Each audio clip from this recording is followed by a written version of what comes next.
Welcome to Managing Love Intelligently. I'm Jason. And I'm Stephen Ng. And Stephen Ng is a licensed marriage and family therapist with over 30 years of clinical and forensic experience. And I'm the guy who talks to him about love. And I am the guy who talks to him. I like relationships and all that sort of stuff. Yeah. And I think, again, the idea here is not so much telling people what to think, but just providing a role model of how people might think and how we might begin to have a conversation that's comfortable and at an adult level without resorting to either religion on the one hand or at the other extreme, just something that's really crude and titillating. So right in between there where most of us live. Yep. What he said. Great. So yeah, that's exactly what it is. And that's what I think some of the best conversations are, that we're not trying to preach to the audience. We're just trying to have a conversation. And so what are we talking about today? Today's topic is the epidemic of lonely men.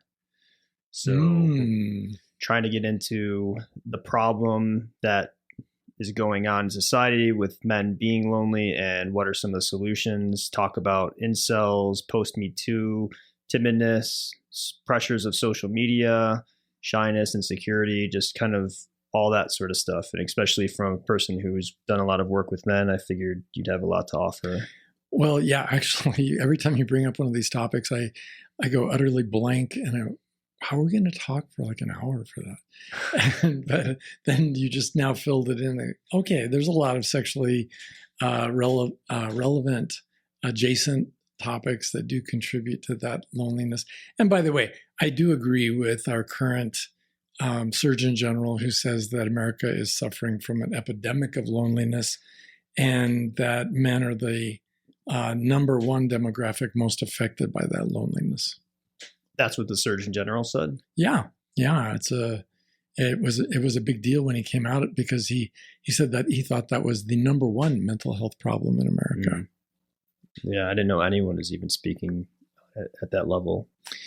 Yeah, it was refreshing because, I'd never heard anybody in government talk about an emotional issue like that, specifically in terms of epidemiological concerns that our society might be sick. It brings up, a host of other questions, like in what other ways are we sick as a society? Mm-hmm. And I don't think it's any particular coincidence, now that we're on that topic, thanks to me. I think that our loneliness is part and parcel of our real problem with coming to grips or making peace with our own internal wild nature, that is our sexuality. We're so uncomfortable as a species and as a nation talking about sexuality that it promotes a certain isolation because we don't want to open up and talk about things and thereby expose ourselves to judgment or gossip or any other kind of criticism, much less girlfriends and wives running away screaming in terror. Is that part of the reason why men are lonely, because they're not able to express some of this stuff to their partners, or they don't think that they can to a potential partner? Yeah, I think most men in America are uncomfortable with their sexuality. And I can just see millions of eyes rolling across the country where so many men would disagree with me. But I've had too many of these conversations with men where they say they're perfectly comfortable with their sexuality. And then within 5 minutes, they're telling me how they would never tell their girlfriend anything about subject X or Y or Z because, well, she would leave them, or they would never open up to their wife about that because it would just hurt her too much. And so we are really very self-censored and we keep a lot back. In fact, I think one day I hope we talk soon about why men lie so much in therapy, because I think there's also a fear that we're going to come across as somehow diminished, as either immoral or weaker or lesser if we like any particular thing that we suspect is not going to be approved of by the majority of people in the country. And what is it with men, why they're afraid to tell women what they really think? Aside, so it's the fear of them not having somebody to, because they're afraid that women will leave them, like you said? Yeah, well, I think there's a lot going on there. And again, a subject that's near and dear to my heart is talking about culture and male and female cultures, which I think are woefully, it's a subject unaddressed, even though it certainly does exist. For men, the idea of opening up and getting vulnerable about their feelings about their sexuality or their sexual history or any of the rest of it opens them up as boys to ridicule and mockery, judgment of some kind. And most boys would just rather crawl in a hole and put a rock over their head before they experience that anymore, because it's excruciatingly painful at a time where we crave acceptance and acceptance by the group. That is, we want to be a fully accepted member of the group. So admitting that I might be gay, or maybe I'm straight, but I like, something that's a little gay adjacent, like to borrow a line from what was that movie? I'm spacing out on it now. Where if his name is Steve and he likes track lighting, he's not a roommate. He's your son's boyfriend, and something like that. And I think is track lighting. It was right in there. Yeah, it was meant you're very feminine. And if you have any particular interest, in the arts or in decor or anything like that, if you're a quiet literary person who likes to read great literature, if you prefer to draw, and just boys get teased about a lot of that stuff. Yeah. At least they always have. Mm-hmm. And in my entire lifetime they always have. And it's very painful because in male culture we establish our cred by our accomplishments. And if I'm told my accomplishments are worthless, then that would mean I'm worthless. Mm-hmm. So typically in our country, who are considered the most masculine boys among us? Oh, the captain of the football team and all of the lesser beings that make up a team. Mm-hmm. They're much more masculine than, say, the drama club. Yeah. Or the boys in the French club. Yeah. Well, I remember people in ROTC were not cool. Very much not cool. I mean, you might as well just go ahead and shoot your social identity in the head before you do anything like that. And that's how rigid some young people can be.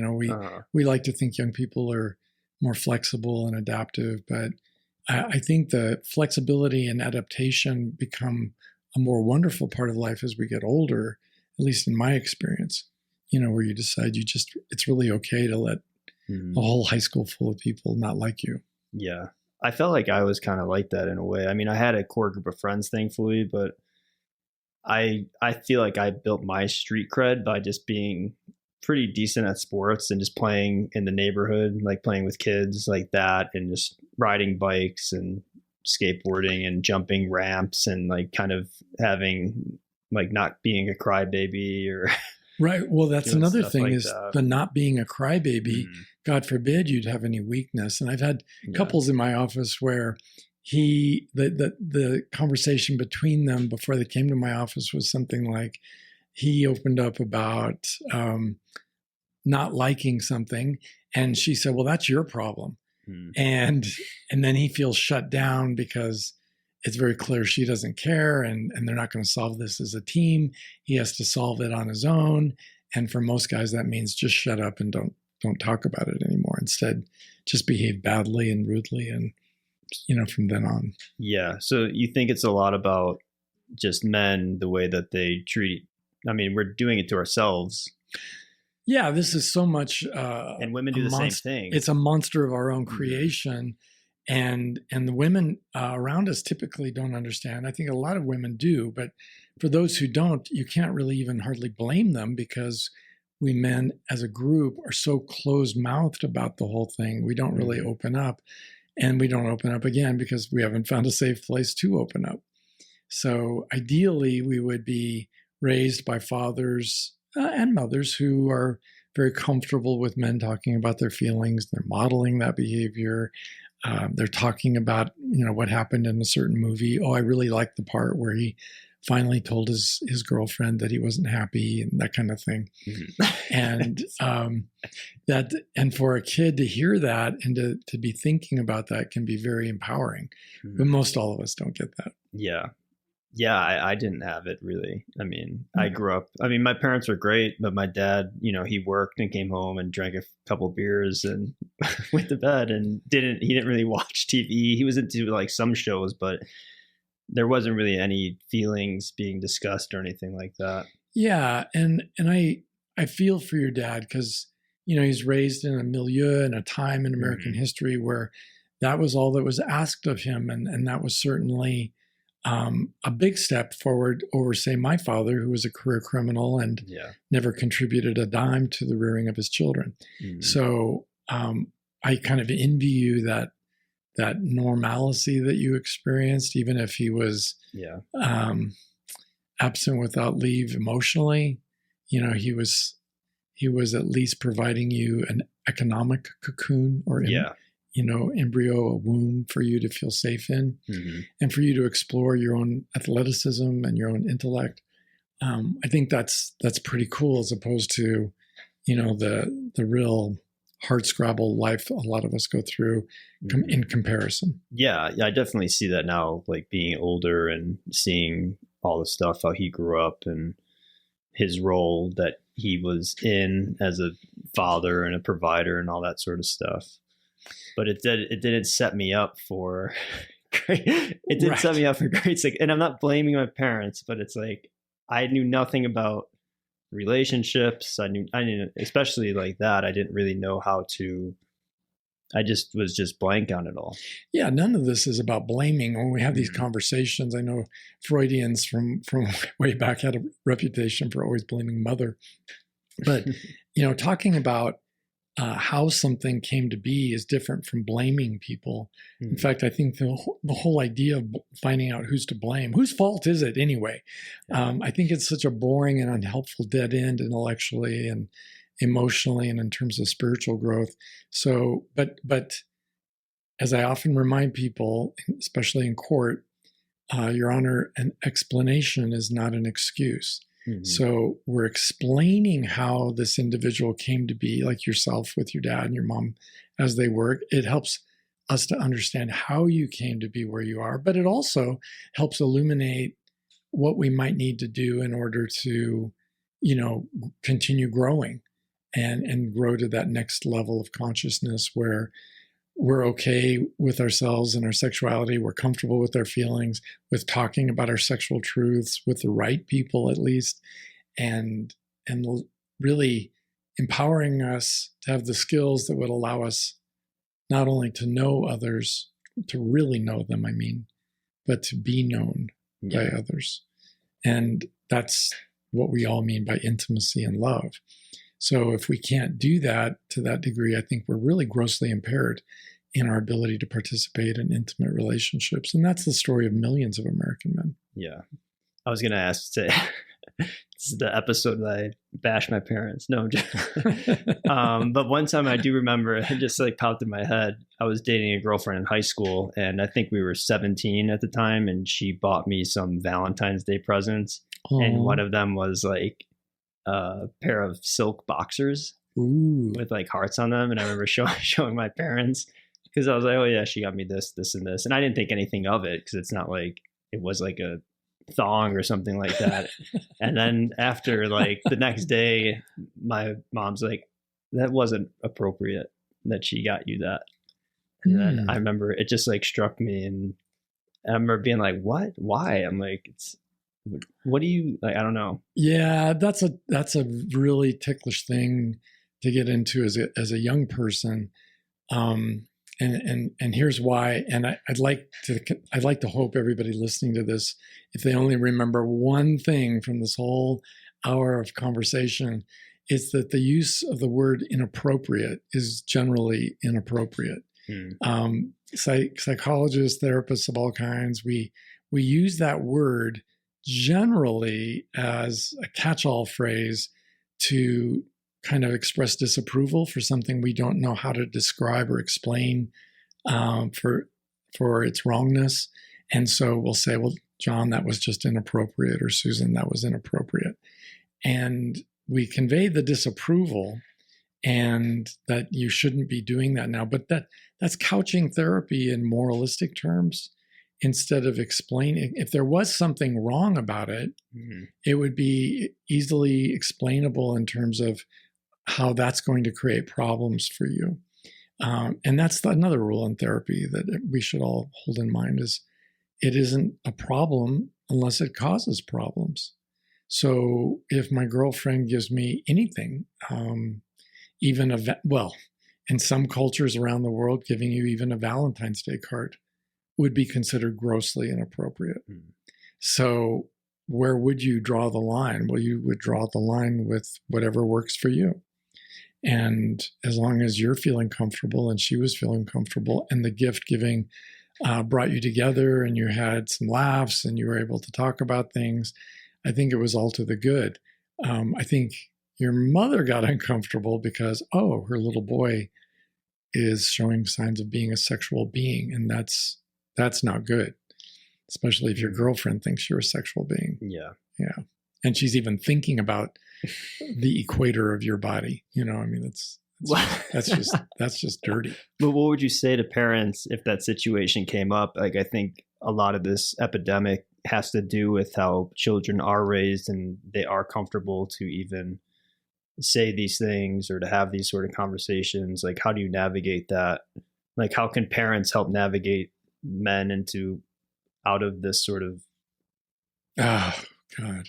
How can any of us give away something we don't have? I think it's really hard if you're a mom or dad who really doesn't know anything about intimacy, for example. And by intimacy in these conversations, we're not talking about doing it. If we're going to talk about doing it, we'll talk about doing it or having sex or something like that. But intimacy is the ability to safely share your life with another person. So an example that I used before is a rapist can drag a victim into an alley and have sex with them. But that isn't intimacy by any stretch of the imagination. Yet having a quiet cup of coffee with someone in a public place and having a conversation that goes to the deeper waters of human sexuality, or even just the deeper waters of human emotions or thoughts, we can have a conversation that builds intimacy. And it's not an all or nothing proposition, of course. It's a journey toward intimacy. But that journey is really the heart and soul of what makes great marriages endure over decades of time. So for moms and dads to be able to help their children with that, I think the first step, if they themselves weren't raised by parents who knew, is to accept that they themselves have deficiencies there, and to be able to recognize that and to talk about it, again, with people with whom they feel safe. Could be their therapist or their friends, and at a certain age, I think to make a full disclosure to your kids. And I don't think that that's emotional incesting like so many disclosures would be.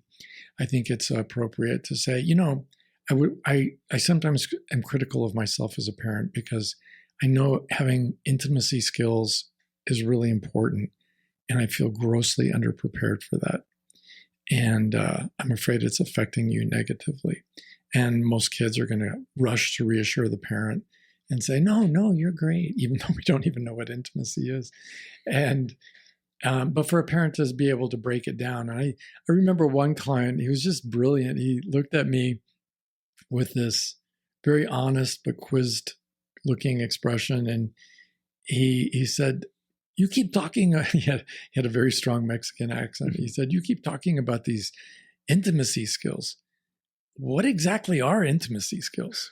And I realized I'd been talking about it for at least years, and I'd never really spelled it out. And so intimacy skills would, of course, include initiating contact with other human beings, attending social events where the possibility of intimacy growing is possible.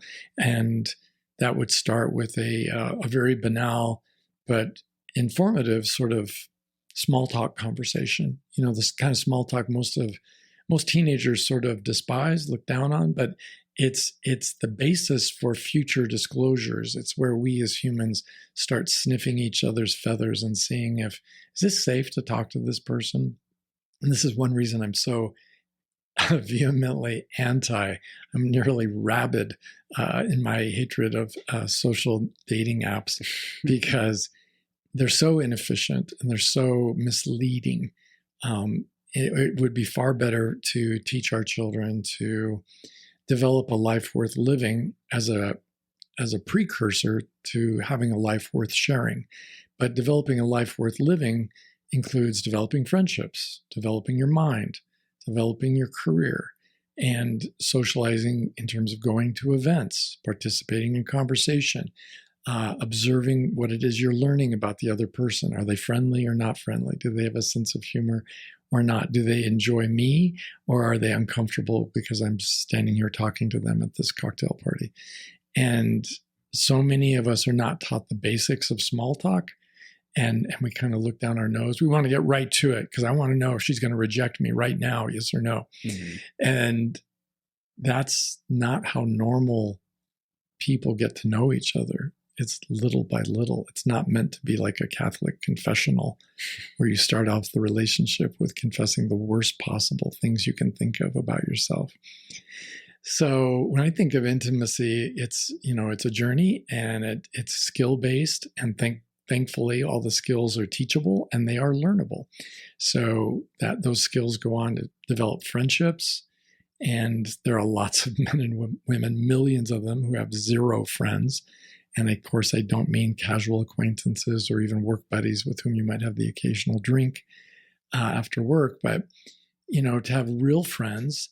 And these are sort of the slow pitch, little league sorts of beginnings, or T-ball, if you will, for future great events, and getting to the point where I start initiating social contact with people I find sexually and romantically attractive, having conversation, learning how to relax during those conversations. And it just goes on and on. But any thoughtful person can break down a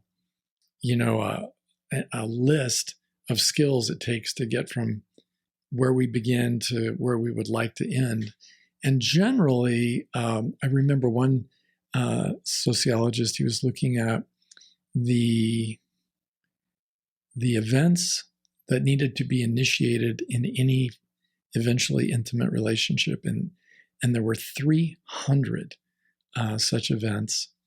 And in each case, the man was expected to initiate each one of them, except, none of us have been taught what they are or how to do that. And we have no way of knowing. And we're also afraid of looking foolish and being rejected at the same time. So I think we've evolved, and I think thankfully chivalry has evolved, where men and women can take some equal responsibility for initiating conversations and getting together. But that's what parents could do, is look at themselves and then start owning up to what they're learning, and then working on themselves and sharing with their children what they're learning and their little victories along the way. I made a new friend. I really enjoy this person, and why, and what it is you enjoy about them. Yeah. Because kids are not having those conversations with anybody. Yeah. There's a lot there, but I wanted to go off of the online dating. So again, the idea that you're promoting is for people to actually get out there and practice these social skills and practice talking and connecting through intimacy and having these sort of interactions. Because if you're not doing that and you do the online dating, granted, you possibly can be meeting people, but you're also doing it from a sort of distance. Is that kind of where you're coming from with kind of, and I feel a little shy talking about this because I think I've beaten this horse into the ground. But for those who haven't heard me express my opinions on this, I think it really, the old expression when people are trying to be nice to you and they say, looking at your girlfriend or looking at a woman's boyfriend, honey, you could do better. Uh-huh. And what they mean by that is you've set your sights way too low, and really you need to be fishing in the deeper end of the gene pool for somebody more at your level. And the same, I think, is true of online dating. Now, I know people who are married today as a result of having met someone online, and doing online dating. Mm-hmm. But that's not really helpful in the analysis of this. And I invite people to think a little more deeply, because we could meet our next best friend in a parking lot, but we would hardly put that advice out there in print saying, well, you need to hang out in parking lots. Mm-hmm. And if you don't get arrested, you're likely to meet some really nice people. And I just don't think that's a good strategy.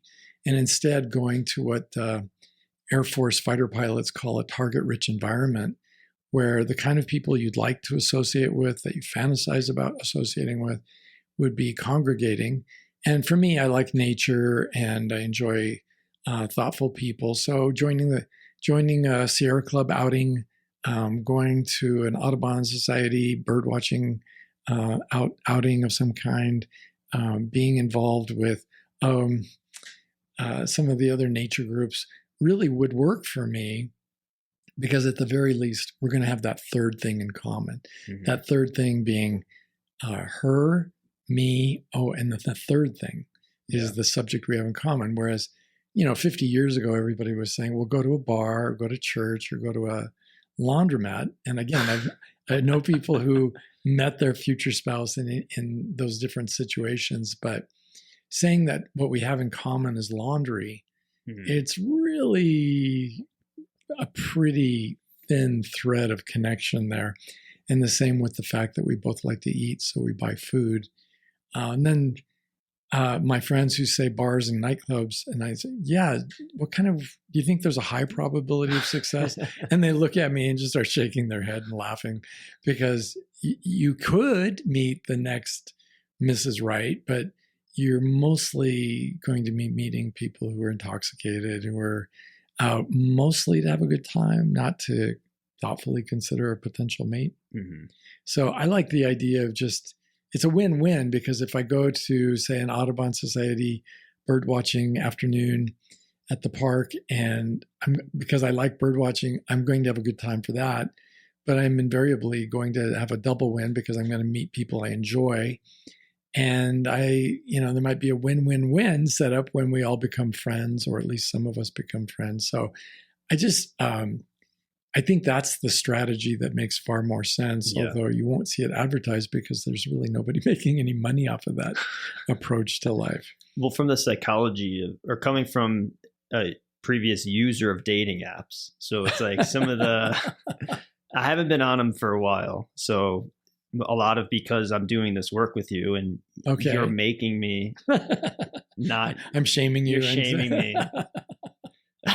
No, but I'm learning. I'm hearing what you're saying and I'm putting it into practice. So it's like, well, why am I on dating apps? Okay, I'm on it because it's convenient, and I know that this girl is looking for somebody, and I don't want to go and bother somebody and be a bother to them in real life. That's another thing that I think of too. But I'm losing that, because it's like you said, it's like if I go up to someone and I'm just like, hey, you want to date or something like that. The cold open, which is essentially what the conversation is happening on dating apps. But in real life, it's the small talk, it's the getting to know somebody, it's taking joy in that experience over the neediness and the desire to have to be in a relationship, to want to be in a relationship, and you're allowed to do things in a whole different way. And it makes you get out and experience life rather than sitting on your couch and scrolling through people like their products in a supermarket or whatever. Right. And it doesn't feel good for anybody. Like everyone who's on them isn't really getting uplifted by this sort of process. And it's like the other process is go out and live. Yeah. Right. Why are we? So now, I know that you like improv and you know mm-hmm. so much more about it than I do.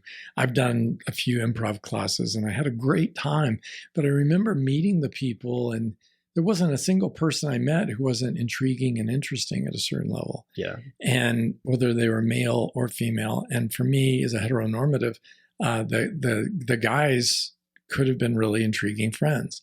In fact, I am friends with somebody who does improv regularly. And I think the women are already, the nature of theater and improv is people are really being pretty vulnerable about who they are. Mm-hmm. And so I would think that would be an ideal pond in which to fish for future friends or potential romantic relationships for the person who's interested in that. But if you're not interested in that, or you have an aversion to that, there must be something that we all like. Anybody listening to this either has hobbies or interests, or at least has curiosity about things that they haven't tried yet, they'd like to try to see. I mean, is it fun jumping out of airplanes with a parachute? And if you find you like that, or you even try it a couple of times, you're going to meet other people who are doing it. Mm-hmm. So I just don't see a downside to living our lives and having adventures and doing fun things that are rewarding, and then meeting the people who like those same things. Yeah. Well, I think it's the harder route.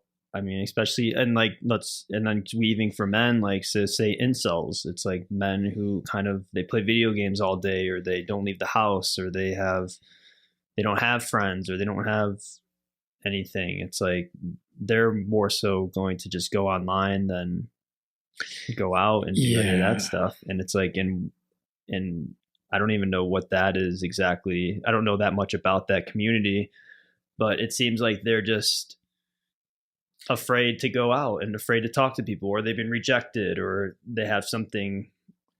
Well, that's the heartbreaking thing about that community. And I know a lot of incels, and, they're sitting in their parents' or their grandparents' basement when they get older and playing their games, or downing whole cans of Cheese Whiz so they don't have to leave the game platform for even a second to catch a meal. And they think about, going out and meeting people, but shoot, they're having what they call friendships online. And I've had them swear to me that these are their friends. And I'll say, well, what's his name? And they'll say, Goonie 327. And I'll say, okay, and where does Goonie 327 live? Oh, I have no idea. And so they've gone on a lot of missions, though, and they've sniped a lot of people. A lot of sniping, a lot of missions. Yeah, and they're meeting women as well, and it's fun and it's safe and all of that. It's just, currently I'm working on a book on human sexual development. We all have these needs. We have needs for sexual companionship. Once we get past puberty, we're growing in that neediness. And we can either thoughtfully get those needs met by being sociable and friendly and meeting other people and enjoying the company of those we find sexually attractive. In conversation is what I'm talking about, or dating perhaps. Or we can neglect that, and then TikTok, the calendar keeps going by, and we're getting needier and needier without our realizing it. And then someone shows up and is nice to us for a minute, and we fall all over ourselves trying to get into a relationship with this stranger we barely know. Or, as many of my clients have discovered, they're fine because they're socializing, in online, but then they masturbate to pornography when they're alone. And inevitably, pornography has this downward spiral to, because of systematic desensitization, all humans get desensitized to whatever it is was stimulating initially, whether it's a view outside the window or a bit of pornography. And then they have to start looking for something ever more exotic and intriguing. And then there's the knock at the door, and it's the FBI awaiting to search your property for evidence of child porn possession. So after the trial and the prison time, then I see them in my office, and they're like whatever they are in their 20s or 30s or 40s, and they have no social skills, and they don't know where to begin. And they're terrified. Yeah. And how could your heart not break? I mean, if all of these individuals were born adorable, cute little babies, and then they all went astray. And there are reasons why they go astray. And I know there are haters who occasionally listen to these podcasts. Yeah, well, it wasn't a mistake and they didn't go astray. It was a crime, damn it. Mm-hmm. Yeah. Well, yeah, it was, but some mistakes are crimes and other mistakes aren't crimes. But saying it's a mistake, is sort of more illuminating than saying it was a crime. It's more illuminating in the sense that it opens our mind to the possibility that he was aiming for one thing, but missed. And the thing most of us humans are aiming for is love, acceptance, acknowledgement, significance. We're looking for all of these things. And if we don't know how to get them, we end up doing crazy stuff like engaging in compulsive behaviors like overeating or drinking ourselves to death, or smoking bowls of pot every day, or gambling money that we can't afford to lose, or just going online and masturbating until there's a knock at the door from the authorities.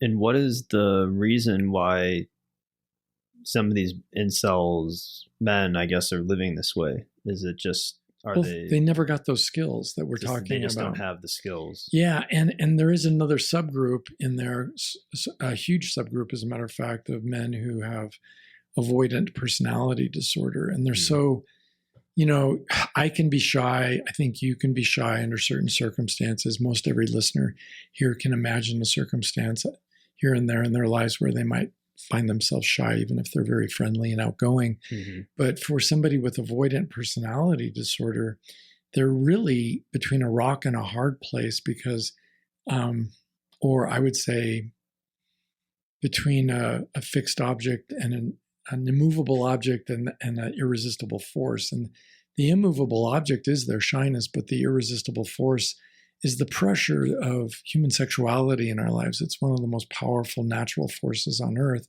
Mm-hmm. It is responsible for the continuation of our species, after all. And so pretty powerful. And we crave sexual gratification, sexual connections with others. But if I'm pathologically shy, I'm disabled from engaging in the sort of normal getting to know you conversations and asking women out conversations where I'm initiating a date. And then even if I got a date, some pity date from somebody, I wouldn't know how to conduct myself and have a normal conversation and let somebody else experience the pleasure of two people getting to know each other.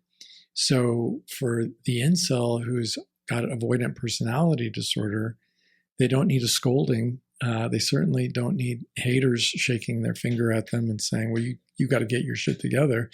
What they really need is therapy. And I don't know how to express my own feelings at this, because I know when most of us think about therapy, we think about time-limited therapy, and there's a lot of wonderful therapeutic techniques to help people who are, say, depressed or anxious. Those problems can be addressed in a relatively brief time, but something like avoidant personality disorder typically takes intense psychotherapy with a knowledgeable, experienced professional who's able to work with the client for 3 to 5 years. Mm. So it's not an in and out kind of a thing. It's expensive, and the majority of therapists, frankly, don't know how to do that kind of therapy. And how would you describe avoidant personality disorder? It's characterized by that pathological levels of shyness. Okay. So they'll do almost anything to avoid engaging others. I think most of the audience who's listening is aware of agoraphobia, where somebody has a phobia of leaving their own home. Mm-hmm. But for the avoidant, it's not so much that he's afraid of leaving home. He or she is avoidant of interacting with others. So they could be walking through the mall, surrounded by thousands of people, like during the holiday season, but really be there sort of under duress because they're afraid. There's an acronym I teach my clients that I'm going to share online here. If you can remember the old peanut butter GIF, JIF, mm-hmm. In my office, it stands for my avoidance having a fear of being judged, of looking inadequate, or of looking foolish. And often it's all three fears at the same time. And it's in virtually any conversation, including casual ones where the person at the grocery store says, have you found everything you're looking for? Mm-hmm. And Yes. And trying to get it over with, even if you didn't find the things you're looking for, or even if there's an opening there to have a friendly chat for a minute or two before you move on your way. So for avoidance, life is just hell, because imagine being in a social species, but being disabled from engaging socially. Yeah. It's a nightmare. And often it isn't what they do. I've met so many of these clients in my office, and the vast majority of them have had sex crimes. And they are, of the 10 common personality disorders, they are found most often, by the way, not the narcissist or the antisocial. It's the avoidant. And what's remarkable about avoidance is not so much what they do as what they avoid doing. So, as people listening to this, probably, I can almost guarantee you everybody out here knows at least one avoidant in their life. And they're perfectly sweet, wonderful people. And they work hard.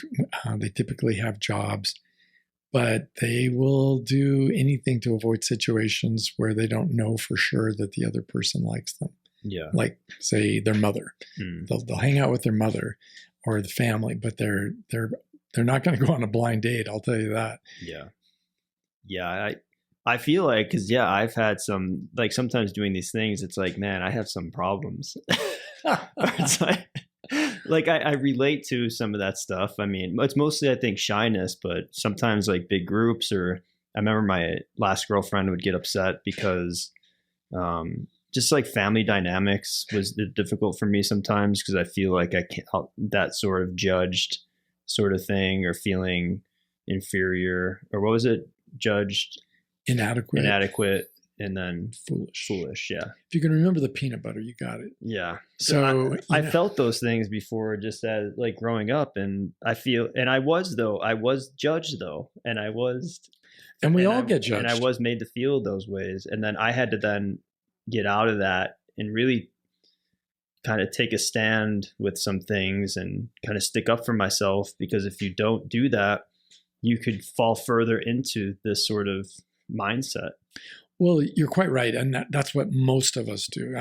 I've been to so many trainings on personality disorders in my career, and almost all of us listening to our first, exposition from a trainer talking about personality disorders, we're all a little concerned, because we're starting to think we have every one of the personality disorders. And the reason for that, of course, is that these are all human traits. There's nothing wrong with being suspicious, like the paranoid, or shy, like the avoidant. That what the paranoid or the avoidant or any of the other people who are diagnosable have, that the other 82% of the population, 81% of the population doesn't have. We don't do the same thing all day, every day. So for the avoidant, all day, every day, he's avoidant. Okay, got it. The paranoid, it's all day, every day. And it's the same way with all of the other personality disorders. And they do come in incremental levels. There are mild cases, moderate cases that are still diagnosable. And then there are severe cases. But when we're talking about dating and sexuality and managing your sexuality intelligently, I think avoidants have a really hard journey ahead of them until they get therapy. And once you get therapy, it's like, oh, okay, now I understand it. And what do I need to do to get over this? And then that's a bit of a journey as well. But the progress is noticeable in 6 months, and really noticeable in a year. And it just gets better and better and better for the majority. Yeah. And then people who are just shy or feel insecure about stuff, they could do the same things, except it's not going to take them as much to get out of that rut. I think the thing that's missing for personality disordered individuals is an observing ego, a functioning observing ego.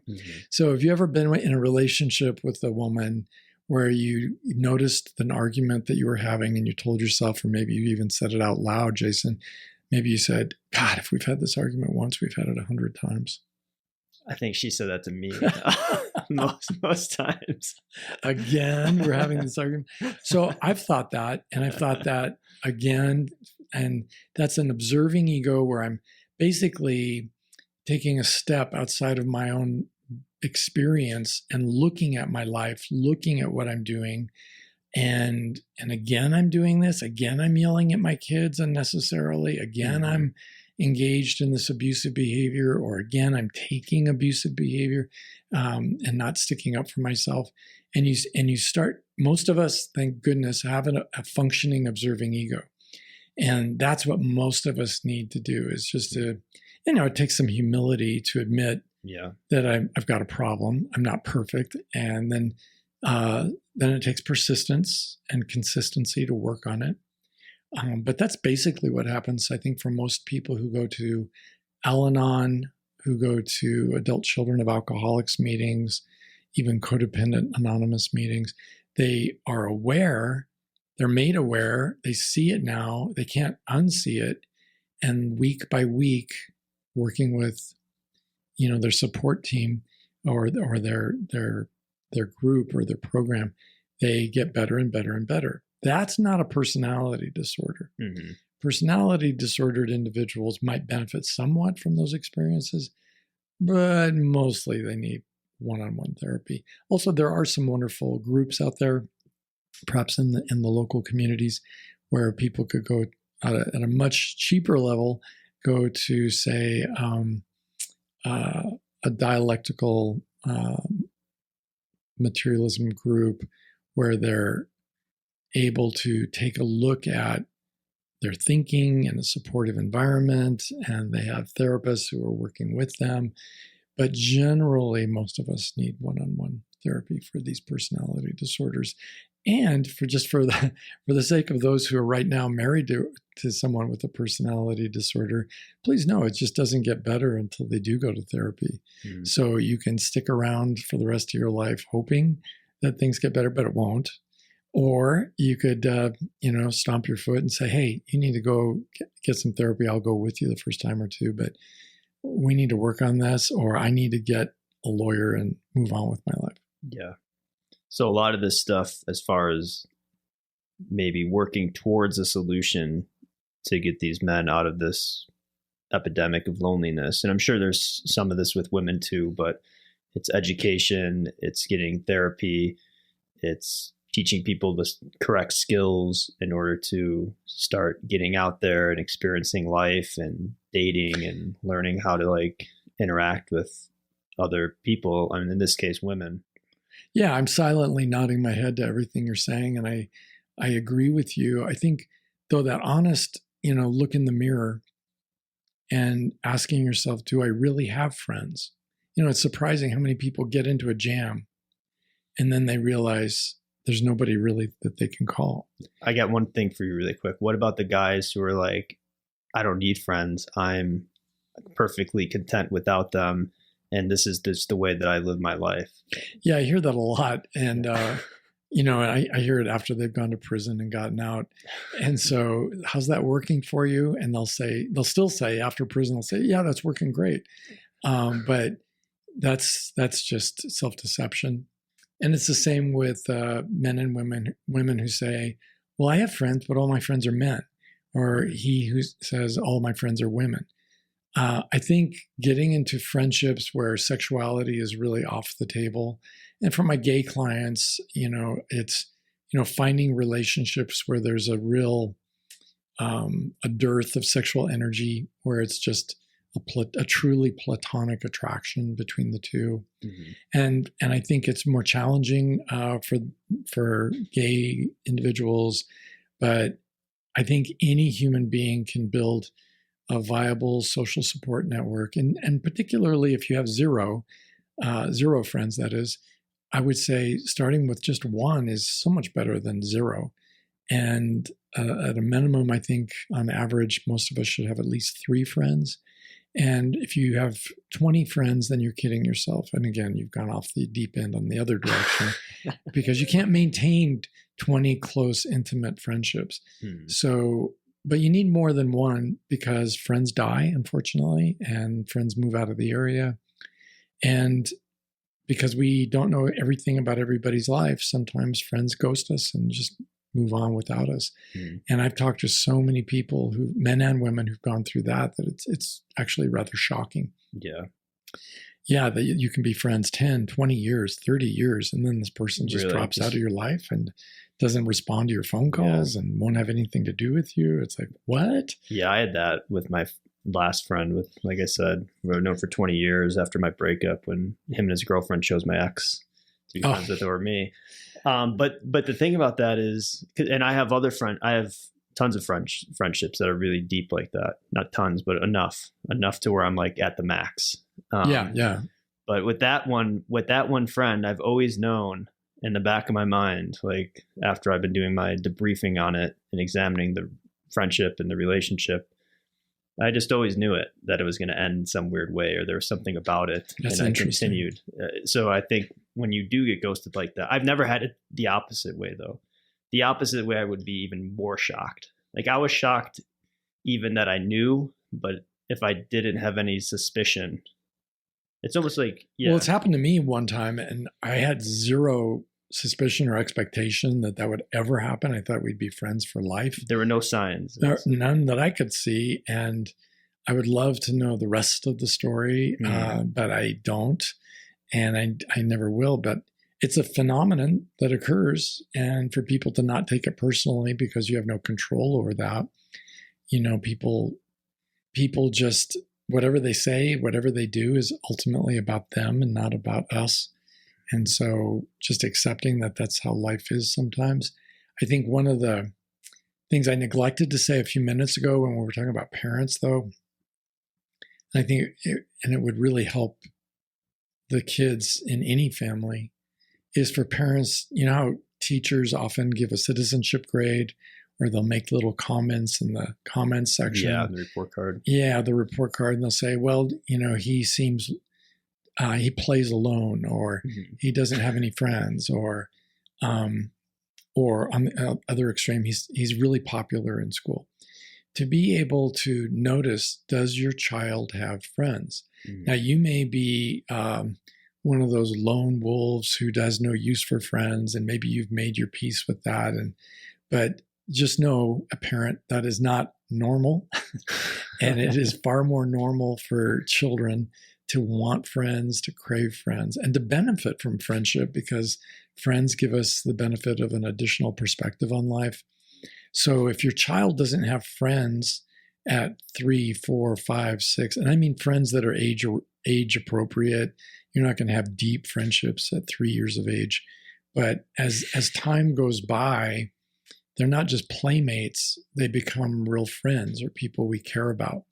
And if you've forgotten what that looks like, you just go ahead and watch a movie like Goonies or something, and it'll remind you, kids can make friendships, and they're really important, because we all need to learn somewhere, and learning sooner rather than later makes it so much easier. So a parent can facilitate the development of friendship by talking about it with their child, noticing it, first of all, talking about it, secondly, and then in the third place, like promoting the sorts of social activities where the child is likely to meet new people. Like being like, or what are you into? You want to do baseball, basketball, like doing music? No music, no choir, no no ROTC, especially. Well, whatever it is a child is interested in. And I've known people, men and women, who loved singing, and getting involved in a chorale group or choir was like amazing for them. Yeah. And it just opened up all kinds of doors for them, not only musically, but in terms of friendship. But it doesn't really matter what it is, because our children are on their own journey. They have their own lives, their own interests. And if it's, but I just think parents need to carefully supervise that process and be sure you're keeping your child safe, because things can go really sideways. Now, my mom was a very fearful person who didn't want anything bad to happen to me. And she often would discourage leaving the house or discourage getting involved in other activities, because she felt it was safer if her boys were at home and it was quiet and they were quietly reading a book. And I'm a bookworm to this day, and I love reading, but friendship is extremely important in normal human development too. Yeah, I agree. And So yeah, it's all been great. And one other thing I wanted to bring up is another thing about maybe why people are more going on the online dating versus in life is maybe because of the Me Too movement, and there's a little bit of timidness there to approach the opposite sex. And wow, I think there's as if we didn't have enough timidity or reasons to be afraid as it was. It just gets worse and worse. And currently we're in sort of a neo-Victorian era where there's so many rules and so many ways to mess up by saying an inappropriate remark. Now I'm using the word inappropriate in quotes because it's maybe it wasn't inappropriate. Like, wow, you look really beautiful in that outfit, Susan. And then Susan reports you to HR. Yeah. Or I've had women give me a hard time because I opened a door for them, and to understand and to hold this stuff loosely and to understand everybody's got their own issues. But again, to proceed slowly, talking about friendship as much as we have, I think we've neglected some more of the sexual aspects of all this, because I think so many of my male clients, I'll say, well, are you sexually involved with her? Well, no, she's just a friend. And that's another thinking error that so many people get into because they're trying to minimize their sexuality and their sexual interest. Well, we're just friends. Whether they're telling their spouse about someone at work, well, we're just friends. But why is he texting you at midnight? Because we're friends. We're close friends. Okay. And I think just being honest with ourselves would involve admitting to one and all that we are sexual beings, that our sexuality is the most portable part of who we are, that it comes with us wherever we go, whether it's to work or to church, or even if we're staying alone in the basement playing a video game, we're still sexual beings, and that sexuality cries out for management. And when we are managing our sexuality, to be able to admit to ourselves when we find someone attractive. That doesn't mean you're a cad, as we used to say in the 40s. It doesn't mean that you're a playa, as people said decades later. It just means you're self-aware and you're managing your sexuality intelligently, because if you're in denial about it, you can't manage it. So I don't really believe heterosexual men do very well at being friends with heterosexual women or even gay women, because they're always finding them attractive. And that sort of attraction for the men I'm speaking of usually involves a non-platonic affection, and I think for men who are hetero, at least, it's a lot easier to make friends with men. And I would encourage that. And for women, because of the way men are, I think women also would have a much easier time of building a friendship with other women. Problem being, though, for the woman who is used to using her sexual allure to attract male affection and adoration, heterosexual women aren't really interested in her sexual allure. So it's going to be challenging for her to turn all that sexiness to the that switch over to the off position, so that she can really just be friends with her friends instead of being like in competition or being strangely unavailable emotionally. And there's so many people like that. I think finding friends is a lot like dating, in that we're looking for kind people who are intelligent and people we admire, and somebody's got to initiate the social contact. I know for me, it's been generally my inviting other men out for coffee or for lunch. And then you just take the bull by the horns. There's a saying in therapy, the person with the pain is the person with the problem. I was the one who felt lonely and isolated, so I took responsibility for building a social network. Come to find out, they were also open to making friends. And so you can do that, but you don't want to do what they did in Ghostbusters and cross the streams. You never want to cross the streams between platonic and amorous relationships. You have them in two separate compartments in your brain. So that's part of managing your sexuality intelligently too, because if you can get a bunch of your emotional needs met through your friends, and if you have friends, you do get those needs met. That means that when you do fall in love or start dating or whatever level you enter into a relationship, you're going to be a lot less needy. And if you get dumped eventually, you're going to be a lot less hurt because you have so many resources to fall back on, so much support in your life. I think that's really important for everybody listening to this to realize that we need to teach our sons and daughters how to make friends, and that's one of the best insurance policies to their having a better romantic future in store for them. And friends in real life, not online. Goody 236 is. Yeah. Gosh, I've heard so many strange, weird names, and yeah, that would be, yes, okay. What you said. Great. So yeah, get out there, talk to people, make friends, do all the things that we've been talking about here, and then we will cure the society of the lonely men. Yeah. Well, and the lonely people. And I really encourage women to have their own set of friends. And I encourage you, if you all can, do this before you get married or into any other monogamous commitment, because trying to do it afterwards is extremely challenging in comparison. Making the friends after. Right. Yeah. When you're like crying yourself to sleep at night and you're just miserable and lonely. Yeah, it's horrible. Yeah. Or you could just take the friends of your significant partners. Well, and, that's what happened in my last failed marriage is in the property settlement, she got all the friends. Yeah. That's always a fun one to do. Oh gosh, It was awful. All right, great. So we're going to wrap things up here. And to end, we have a listener question.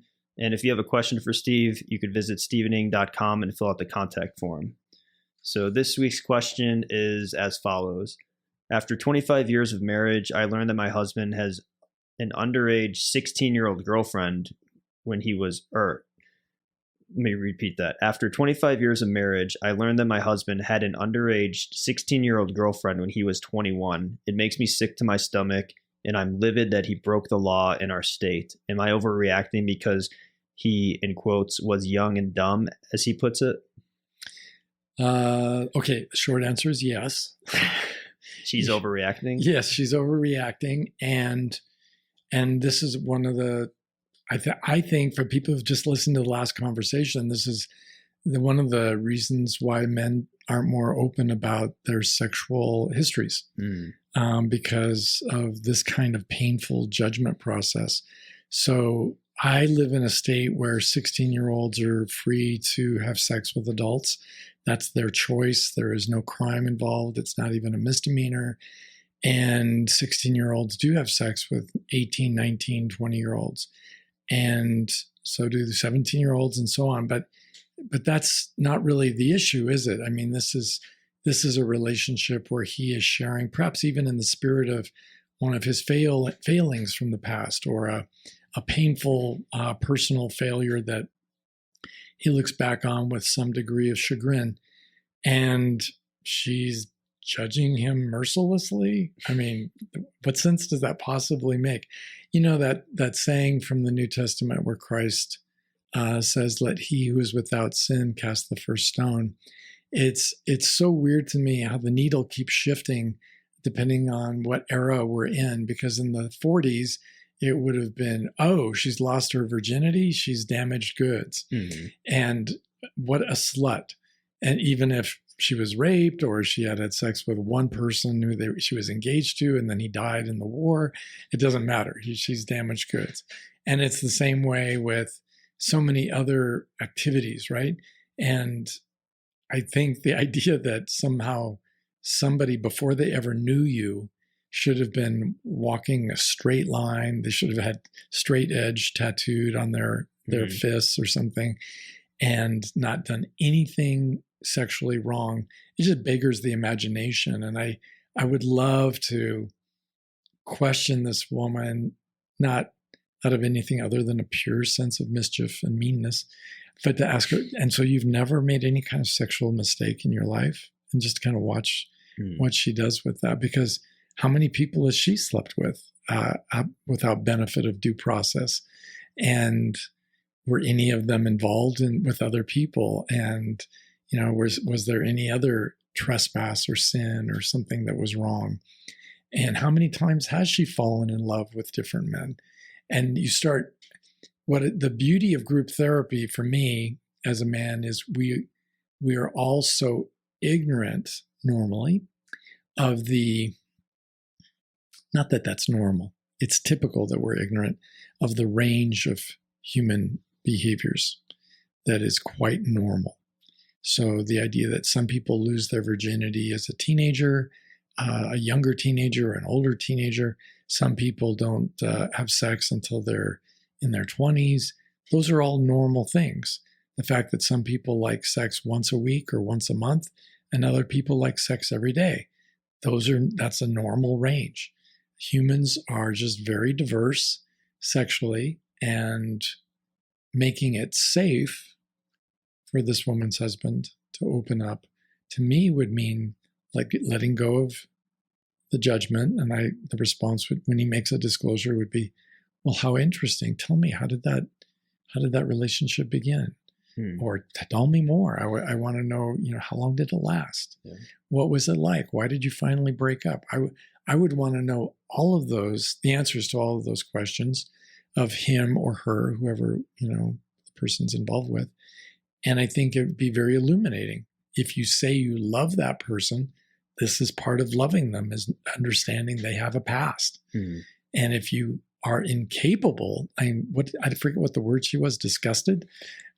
Makes me sick to my stomach. Yeah, that would be disgusted, because disgust is gustatory. So she's sick to her stomach. It's an extremely distasteful experience for her to even hear about this. But the way she's talking, it sort of sounds like she really doesn't love this person. Mm. Because loving someone could mean they maybe even had a criminal past. Not that that's the worst thing that could happen, but what about the parents? And come on, parents, I've been a parent a long time. How many parents have been abusive and really just out in left field when it comes to taking care of their own children? Or are you one of those parents who can honestly say every day in every way you always behave perfectly? I just don't know any of those people, so I'd love to meet someone who's that saintly. But making mistakes and being flawed is part of our human nature. It's, in fact, how we learn. The greatest predictor of future sobriety for somebody who has alcohol use disorder is the number of times they relapse. The more relapses, the more we know that they're trying and they're having lots of opportunities to learn, and they're learning what doesn't work, what doesn't work, what doesn't work, until they finally learn what does work for them. Mm-hmm. So the same is true of our sexuality and managing our sexuality intelligently. And unfortunately, she's turning her husband into a sex cult of two. It's her and him, and she is the goddess who announces what is acceptable and not acceptable, and kind of needs to get over herself. Wow. Is that too much? Am I too harsh? Too much. No, that was great. So hopefully that helps her. And I think that I relate to her, and I think it's like we all have these things and these biases, and it's a process to work through them. Absolutely. And I have zero doubt in my mind that there are people who've committed enormous sexual trespasses by whatever moral standard we might use, who have gone on to grow beyond their past and have become amazing, wonderful, loving people. And to dump somebody because after 20 plus years you found out they had this thing in this behavior in their past, by all means, I would say get rid of him and let some woman who is worthy of him, connect with him. Yeah. I don't think, I just don't think he's the right guy for you. You need to find some virginal, 16-year-old. And raise him right. And get him some friends, or make sure he has friends. All right, so we're going to wrap up there. So thanks again for the question. Thanks, Steve. Great chatting as always. Yeah, same here. All right, see y'all later.